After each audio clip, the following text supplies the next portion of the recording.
کہ اللہ کے علاوہ کسی بھی ہستی کو مدد کے لیے نہیں پکار سکتے. ایاک نعبد و ایاک نستعین، اے اللہ تیری ہی عبادت کرتے ہیں، تجھی کو مدد کے لیے پکارتے ہیں. ہم آپ کو بتاتے ہیں آپ نبی علیہ السلام کے گستاخ ہیں جو نبی علیہ السلام سے آپ مانگ رہے ہیں، حالانکہ ہمارے نبی علیہ السلام ہمیں یہ تعلیم دے کے گئے ہیں کہ ہر مشکل اور پریشانی میں اللہ سے مانگنا ہے. آپ نبی علیہ السلام سے مانگ کر رسول اللہ کے بہت بڑے گستاخ بن رہے ہیں کیونکہ آپ کی تعلیمات کے خلاف ہے. قرآن پاک میں جن مقامات پر یہ بیان ہوا کہ ایاک نعبد و ایاک نستعین، کہ ہم تجھ ہی سے مدد مانگتے ہیں، تیری ہی عبادت کرتے ہیں اور تجھ ہی سے مدد مانگتے ہیں، تو اس کا مطلب یہی ہے کہ حقیقی مددگار یہ اللہ تبارک و تعالیٰ کی ذات ہے. اب دوسری طرف آئیے، قرآن پاک میں اللہ تبارک و تعالیٰ نے سورہ نازعات کے اندر یہ ارشاد فرمایا فالمدبرات امرا، ان جانوں کی قسم کہ جو کائنات کے کام بناتی ہیں. کائنات کے کام، بارش برسانا، رزق دینا، تقسیم ہونا، یہ سارے کائنات کے کام ہیں. اب اللہ تبارک و تعالیٰ فرشتوں کی قسم یاد فرما رہا ہے کہ ان فرشتوں کی قسم کہ جو کائنات کے کام بناتی. کائنات کے کام کون بناتا ہے؟ لوگوں تک بارش کون پہنچاتا ہے؟ لوگوں کی مدد کون کرتا ہے؟ لوگوں کے پاس رزق کون پہنچاتا ہے؟ کون دیتا ہے؟ یہ سب اللہ تبارک و تعالیٰ دیتا ہے. لیکن یہاں پر اللہ تبارک و تعالیٰ فرشتوں کو کائنات کے کام بنانے والا فرما رہا ہے. شاہ عبدالعزیز محدث دہلوی رحمۃ اللہ تعالیٰ علیہ بہت بڑے محدث گزرے، بہت بڑے عالم دین گزرے، اعلیٰ حضرت کے استادوں کے استاد تھے. اعلیٰ حضرت ان کو علم کا پہاڑ فرمایا کرتے تھے، اتنے بڑے عالم دین تھے. یہ اپنی تفسیر عزیزی کے اندر فرماتے ہیں فالمدبرات امرا، یعنی کائنات کی تدبیر بنانے والے. آپ فرماتے ہیں کہ جب اللہ کے نیک بندے اس دنیا سے رخصت ہوتے ہیں تو ان کی جو روحیں ہوتی ہیں وہ فرشتوں کے ساتھ مل جاتی ہیں اور اب لوگوں کے کام بنانا شروع کر دیتی ہیں. اب دیکھیے یہ قرآن میں فرشتوں کے لیے اللہ تبارک و تعالیٰ نے یہ فرمایا کہ وہ لوگوں کی تدبیر کرنے والے ہیں، ان کے کام بنانے والے ہیں. تو دونوں کا مطلب جو ہے وہ بالکل واضح ہو جائے گا. ایک حدیث پاک میں جیسا کہ یہ سوال کیا گیا کہ بھائی جب اللہ تبارک و تعالیٰ مدد کرتا ہے تو تم کیوں دوسروں سے مانگتے ہو؟ ایک حدیث پاک کے اندر یہ ہے کہ نبی کریم صلی اللہ علیہ وسلم نے یہ ارشاد فرمایا کہ جب تم کسی ایسی جگہ پر ہو کہ جہاں تمہارا کوئی مونس و غمخوار نہیں ہے، کوئی مدد کرنے والا نہیں ہے، تو وہاں پر تم یہ صدا لگاؤ یا عباد اللہ اعینونی، یا عباد اللہ اعینونی، یا عباد اللہ اعینونی. اے اللہ کے بندو میری مدد کرو، اے اللہ کے بندو میری مدد کرو، اے اللہ کے بندو میری مدد کرو. یہ کون حکم دے رہا ہے؟ یہ نبی کریم صلی اللہ تعالیٰ علیہ وسلم حکم ارشاد فرما رہے ہیں کہ اللہ کے بندوں سے مدد کرو.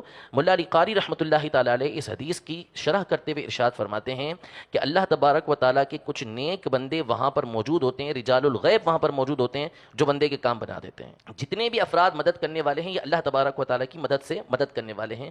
جہاں تک رہا یہ اللہ تبارک و تعالیٰ مدد کرتا ہے تو اس کے بندوں سے کیوں مدد مانگی جائے؟ ایک حدیث پاک بخاری شریف کی ہے، کتاب الزکوٰۃ کے اندر نبی کریم صلی اللہ تعالیٰ علیہ وآلہ وسلم نے اپنے صحابہ سے یہ ارشاد فرمایا کہ جب کوئی سائل سوال کرنے کے لیے آئے نا تو تم اس کی سفارش کیا کرو. سوال کر رہا ہے وہ نبی کریم صلی اللہ علیہ وسلم سے، لیکن نبی کریم صلی اللہ علیہ وسلم صحابہ کو فرما رہے ہیں تم اس کی سفارش کیا کرو. وجہ یہ ہے کہ تمہیں اس کا اجر دیا جائے گا، حالانکہ اللہ نے جو اپنے نبی کی زبان پہ فیصلہ فرمانا ہے وہ فرما دیا ہے. اب صحابہ کو ترغیب یہ دی جا رہی ہے کہ آپ کو کوئی سائل سوال کرنے کے لیے آتا ہے تو تم اس کی سفارش کرو تاکہ تمہیں اس کا ثواب حاصل ہو. حالانکہ وہ براہ راست نبی کریم صلی اللہ علیہ وسلم سے مانگ سکتا تھا. یہ صحابہ کو ترغیب دی. قرآن پاک میں اللہ تبارک و تعالیٰ نے یہ ارشاد فرمایا کہ یا ایھا الذین آمنوا اتقوا اللہ وابتغوا الیہ الوسیلہ، اے اللہ کے بندو، اے مومنو، اللہ سے ڈرو اور اللہ کی بارگاہ میں وسیلہ تلاش کرو. کیا ضرورت ہے ہمیں اللہ کی بارگاہ میں وسیلہ تلاش کرنے کی؟ کیوں تلاش کریں؟ اللہ تک تو ڈائریکٹ پہنچا جا سکتا تھا نا. لیکن اللہ تبارک و تعالیٰ چونکہ اپنے بندوں کو پسند فرماتا ہے، نیک بندوں کو، کہ ان کا مقام اور مرتبہ اللہ کی بارگاہ میں بلند ہو اور ان کی وجاہت جو ہوتی ہے، ان کی شخصیت اللہ تبارک و تعالیٰ کی بارگاہ کے اندر بہت بڑی ہوتی ہے، تو اس لیے اللہ تبارک و تعالیٰ نے یہ ارشاد فرمایا کہ وسیلہ تلاش کر کے اللہ کی بارگاہ کے اندر پہنچو. تو یہ جو اولیاء اللہ سے مدد مانگی جاتی ہے، یہ انبیاء سے مدد مانگی جاتی ہے، یہ نبی کریم صلی اللہ تعالیٰ علیہ وسلم کی تعلیمات میں سے ہے. خود نبی کریم صلی اللہ علیہ وسلم نے اس کا حکم ارشاد فرمایا، اور اس کی وجہ یہ ہے کہ اللہ تبارک و تعالیٰ اس بات سے خوش ہوتا ہے کہ اس کے نیک بندوں کی تعظیم و تکریم کی جائے. یہ ان سے مدد مانگنا، ان کی تعظیم و تکریم کرنا ہے. اور حقیقت کے اندر ان سے مدد مانگنا، یہ ان سے مدد مانگنا نہیں ہے بلکہ ان کے وسیلے سے اللہ تبارک و تعالیٰ سے مدد مانگنا ہے. اور وہ قرآن کی آیت میں حکم فرمایا کہ وابتغوا الیہ الوسیلہ، اللہ کی بارگاہ میں پہنچنے کے لیے وسیلے کو اختیار کرو. اسی طرح حدیث پاک بہت ساری سندوں کے ساتھ یہ حدیث پاک ہے فتاوی رضویہ کے اندر کہ اطلبوا الخیر عند حسان الوجوہ، یعنی وہ چہرے کہ جو عبادتوں کی وجہ سے پر رونق ہو چکے ہیں، خوبصورت ہو چکے ہیں، ان سے جا کے اپنی حاجتوں کو طلب کرو.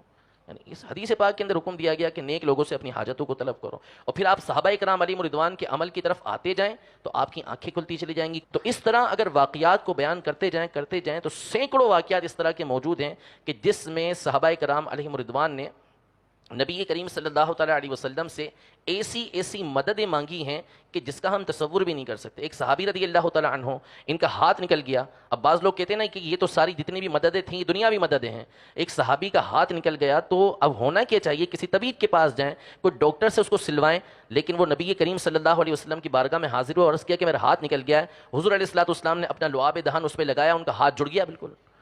تو یہ مدد کیا ما تحت الاسباب ہے؟ وہ مدد ہے کہ جو عام طور پہ کی جاتی ہے؟ یقیناً نہیں کی جاتی۔ میں اور آپ اپنا تھوک لگا کے دیکھ لیں، اس کا زخم سڑ جائے گا بجائے اس کا ہاتھ جڑنے کے، لیکن نبی کریم صلی اللہ تعالیٰ علیہ وسلم کے لعاب دہن کی برکت دیکھیں کہ وہ ہاتھ جڑ گیا۔ اسی طرح ایک صحابی کی آنکھ کا ڈھیلا باہر آ گیا تھا، تو وہ اس ڈھیلے کو لے کر بارگاہ رسالت میں حاضر ہوئے تو نبی کریم صلی اللہ علیہ وسلم نے اپنا مبارک تھوک مبارک لعاب دہن جو ہے وہ اس ڈھیلے پر لگایا اور آنکھ کو جوڑ دیا۔ وہ فرماتے ہیں کہ میں فرق ہی نہیں کر سکتا کہ کون سی آنکھ سے زیادہ نظر آتا ہے۔ تو یہ وہ مددیں ہیں کہ جو صحابہ کرام علیہم رضوان زندگی میں بھی حضور علیہ الصلوۃ والسلام کی ظاہری زندگی کے اندر بھی مانگتے رہے اور وصال ظاہری کے اندر بھی مانگتے رہے ہیں۔ تو اللہ رب العزت جل وعلا ہم سب کے عقیدے کی جو ہے وہ حفاظت فرمائے۔ تو قرآن کی تمام آیات کو دیکھ کر ہی عقیدہ بنتا ہے، اور یہ عقیدہ بزرگ اپنی کتابوں کے اندر عرصہ دراز پہلے بیان کر کے جا چکے ہیں۔